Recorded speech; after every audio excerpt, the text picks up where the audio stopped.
أعوذ بالله من الشيطان الرجيم. بسم الله الرحمن الرحيم. الحمد لله الذي أنزل على عبده الكتاب ولم يجعل له عوجا قيما لينذر بأسا شديدا من لدنه ويبشر المؤمنين الذين يعملون الصالحات أن لهم أجرا حسنا ماكثين فيه أبدا وينذر الذين قالوا اتخذ الله ولدا ما لهم به من علم ولا لآبائهم كبرت كلمة تخرج من أفواههم إن يقولون إلا كذبا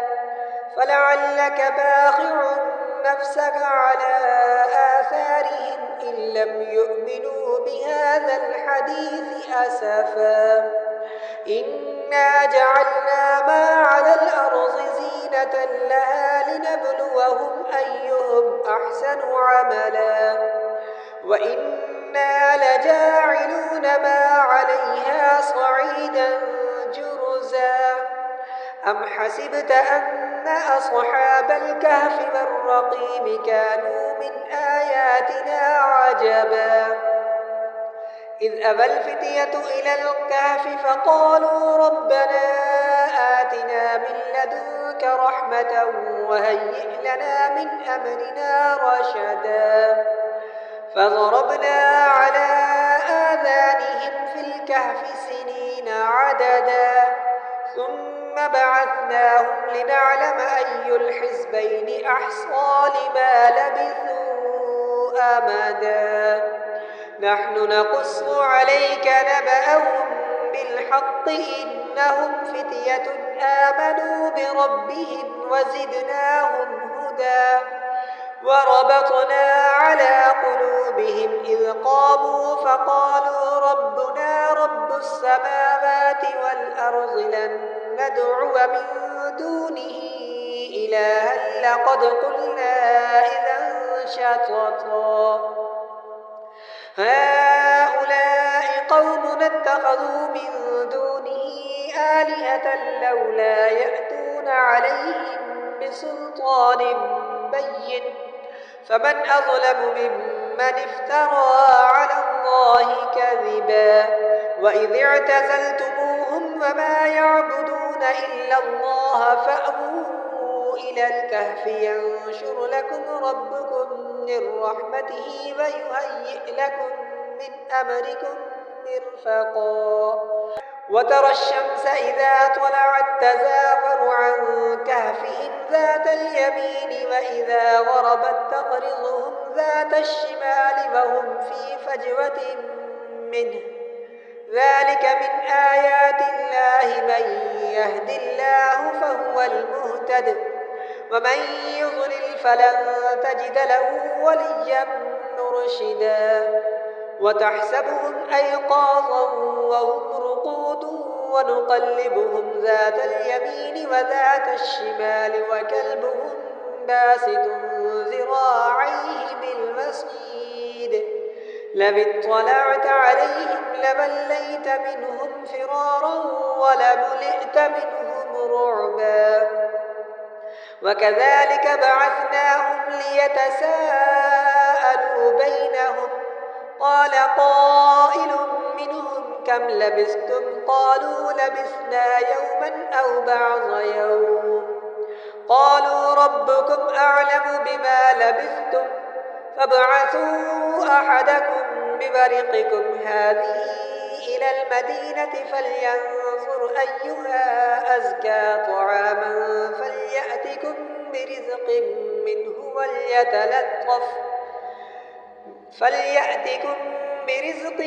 منه وليتلطف ولا يشعرن بكم أحدا إنهم إن يظهروا عليكم يرجموكم أو يعيدوكم في ملتهم ولن تفلحوا إذا أبدا وكذلك أعثرنا عليهم ليعلموا أن وعد الله حق وأن الساعة لا ريب فيها إذ يتنازعون بينهم أمرهم فقالوا ابنوا عليهم بنيانا ربهم أعلم بهم قال الذين غلبوا على أمرهم لنتخذن عليهم مسجدا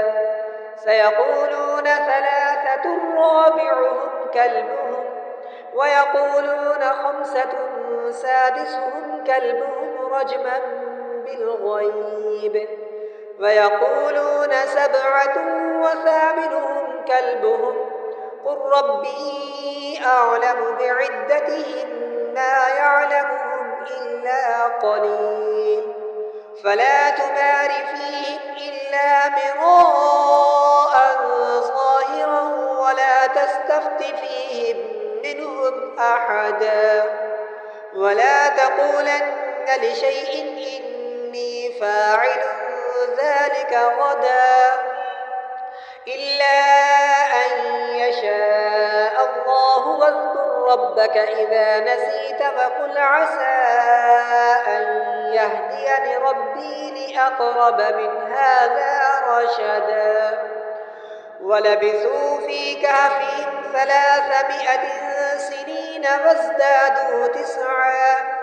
قل الله أعلم بما لبثوا له غيب السماوات والأرض أبصر به وأسمع ما لهم من دونه من ولي ولا يشرك في حكمه أحدا واتل ما أوحي إليك من كتاب ربك لا مبدل لكلماته ولن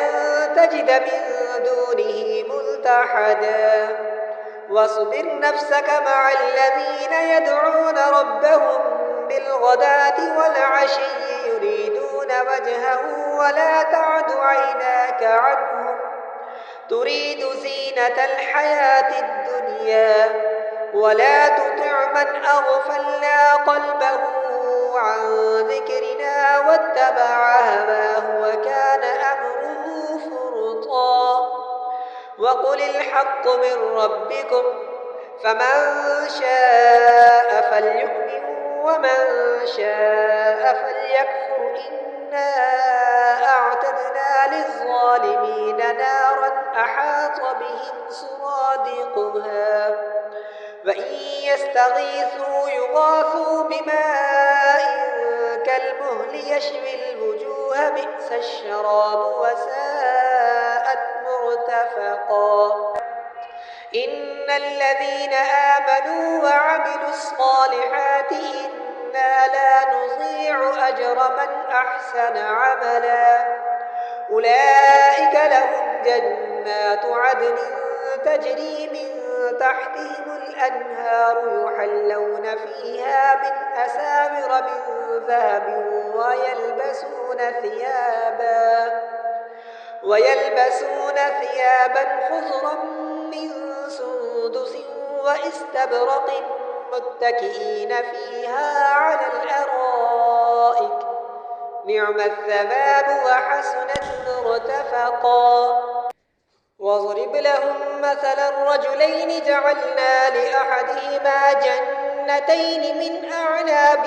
وحففناهما بنخل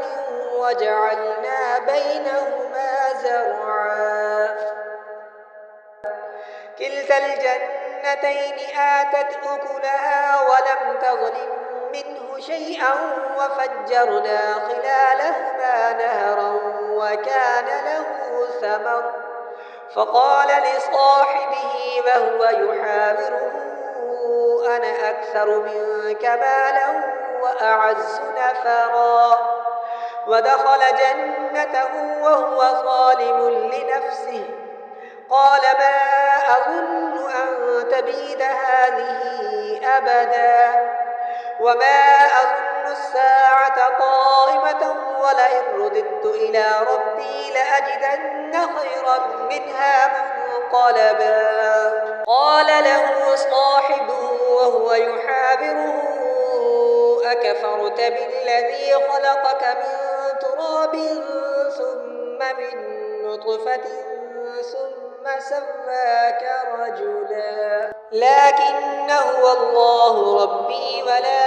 أشرك بربي أحدا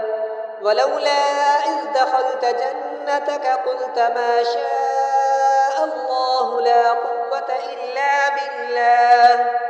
إن ترني أنا أقل منك مالا وولدا فعسى ربي أن يؤتيني خيرا من جنتك ويرسل عليها حسبانا من السماء فتصبح صعيدا زلقا أو يصبح ماؤها غورا فلن تستطيع له طلبا وأحيط بثمره فأصبح يقلب كفيه على ما أنفق فيها وهي خاوية على عروشها ويقول يا ليتني لم أشرك بربي أحدا ولم تكن له فئة ينصرونه من دون الله وما كان منتصرا هنالك الولاية لله الحق هو خير ثوابا وخير عقبا واضرب لهم مثل الحياة الدنيا كماء أنزلناه من السماء فاختلط به نبات الأرض فأصبح هشيما تذروه الرياح وكان الله على كل شيء مقتدرا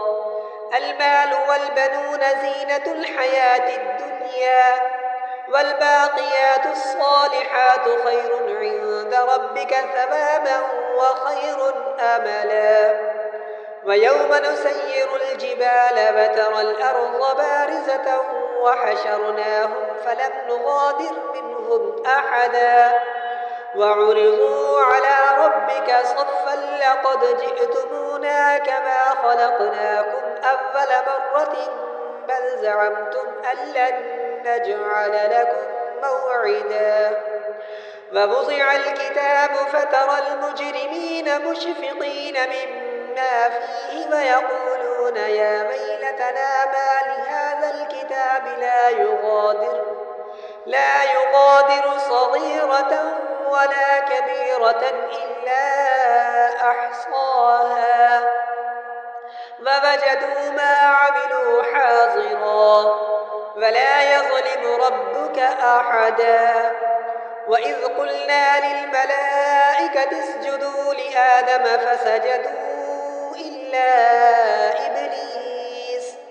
كان من الجن ففسق عن أمر ربه أفتتخذونه وذريته أولياء من دوني وهم لكم عدو بئس للظالمين بدلا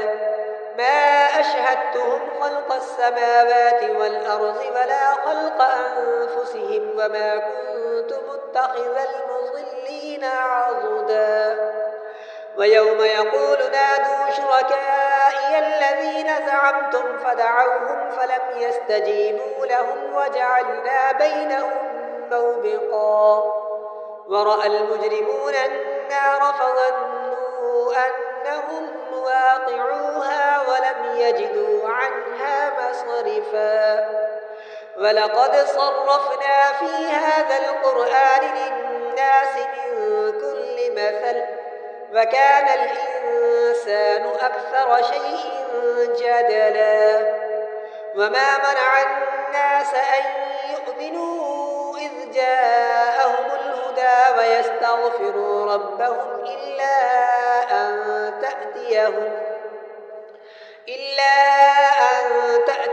سنة الأولين أو يأتيهم العذاب قبلا وما نرسل المرسلين إلا مبشرين ومنذرين ويجادل الذين كفروا بالباطل ليدحضوا به الحق واتخذوا آياتي وما أنذروا هزوا ومن أظلم ممن ذكر بآيات ربه فأعرض عنها ونسي ما قدمت يداه إنا جعلنا على قلوبهم أكنة أن يفقهوه وفي آذانهم وقرا وإن تدعوهم إلى الهدى فلن يهتدوا إذا أبدا وربك الغفور ذو الرحمة لو يؤاخذهم بما كسبوا لعجل لهم العذاب بل لهم موعد لن يجدوا من دونه موئلا وتلك القرى أهلكناهم لما ظلموا وجعلنا لمهلكهم موعدا وإذ قال موسى لفتاه لا أبرح حتى أبلغ مجمع البحرين أو أمضي حقبا فلما بلغا مجمع بينهما نسيا حوتهما فاتخذ سبيله في البحر سربا فلما جاوزا قال لفتاه آتنا غداءنا لقد لقينا من سفرنا هذا نصبا قال أرأيت إذ أوينا إلى الصخرة فإني نسيت الحوت وما أنسانيه إلا الشيطان أن أذكره واتخذ سبيله في البحر عجبا قال ذلك ما كنا نبغي فارتدا على آثارهما قصصا فوجدا عبدا من عبادنا آتيناه رحمة من عندنا وعلمناه من لدنا علما قال له موسى هل أتبعك على أن تعلمني مما علمت رشدا قال إنك لن تستطيع معي صبرا وكيف تصبر على ما لم تحط به خبرا قال ستجدني إن شاء الله صابرا ولا أعصي لك أمرا قال فإن اتبعتني فلا تسألني عن شيء حتى أحدث لك منه ذكرا فانطلقا حتى إذا ركبا في السفينة خرقها قال أخرقتها لتغرق أهلها لقد جئت شيئا إمرا قال ألم أقل إنك لن تستطيع معي صبرا قال لا تؤاخذني بما نسيت ولا ترهقني من أمري عسرا فانطلقا حتى إذا لقيا غلاما فقتله قال أقتلت نفسا زكية بغير نفس لقد جئت شيئا نكرا قال ألم أقل لك إنك لن تستطيع معي صبرا قال إن سألتك عن شيء بعدها فلا تصاحبني قد بلغت من لدني عذرا فانطلقا حتى إذا أتيا أهل قرية استطعما أهلها فأبوا أن يضيفوهما فوجدا فيها جدارا يريد أن ينقض فأقامه قال لو شئت لاتخذت عليه أجرا قال هذا فراق بيني وبينك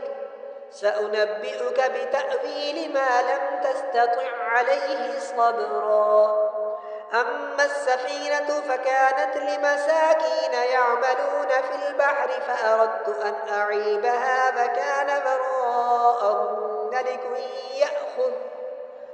وكان براءهم ملك يأخذ كل سفينة غصبا فأما الغلام فكان أبواه مؤمنين فخشينا أن يرهقهما طغيانا وكفرا فأردنا أن يبدلهما ربهما خيرا منه منه زكاة وأقرب رحما. وأما الجدار فكان لغلامين يتيمين في المدينة وكان تحته كنز لهما وكان أبوهما صالحا فأراد ربك أن يبلغا أشدهما ويستخرجا كنزهما رحمة من ربك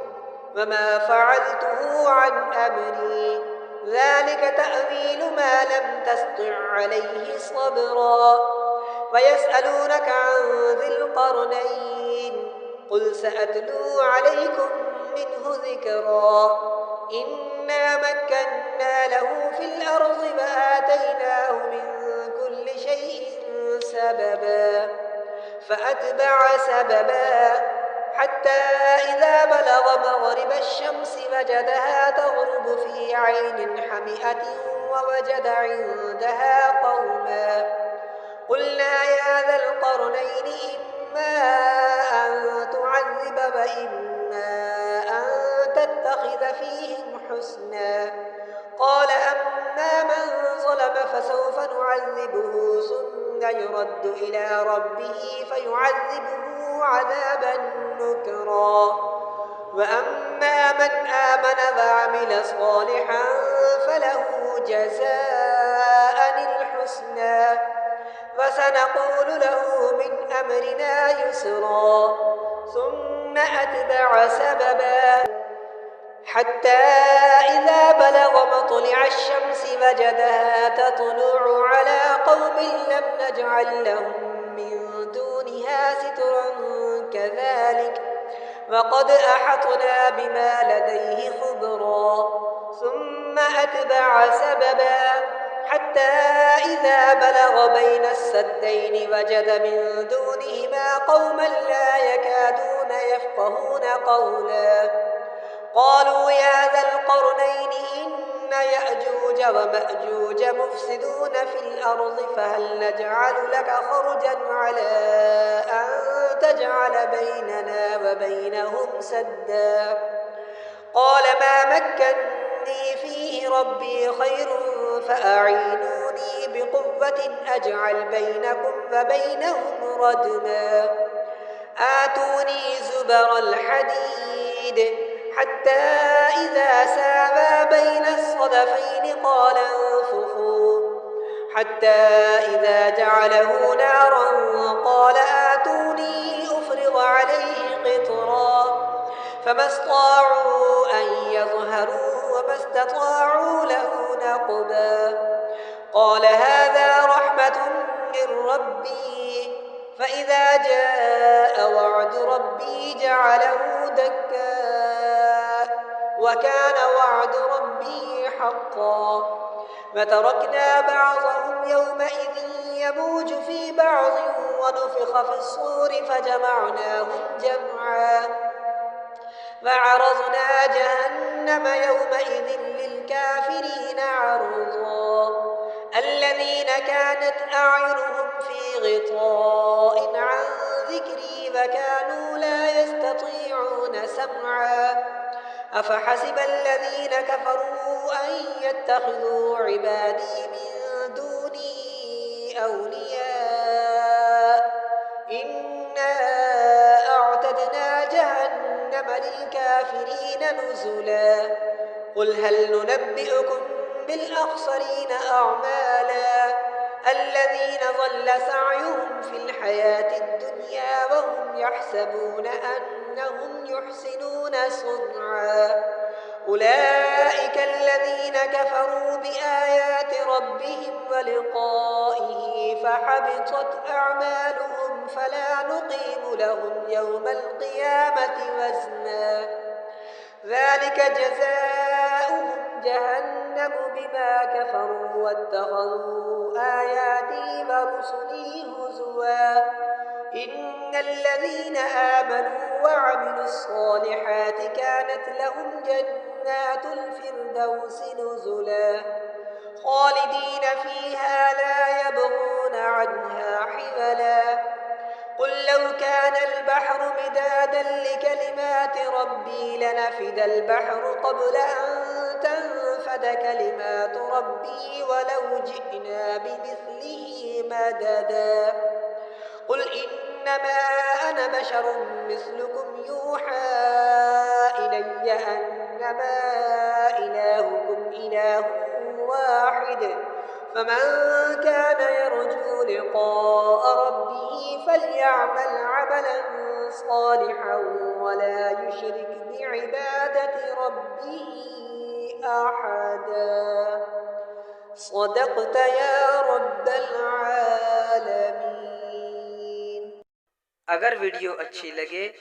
तो इसे लाइक करें, शेयर करें और मेरे इस चैनल को सब्सक्राइब करें। जज़ाकुमुल्लाहु खैरा।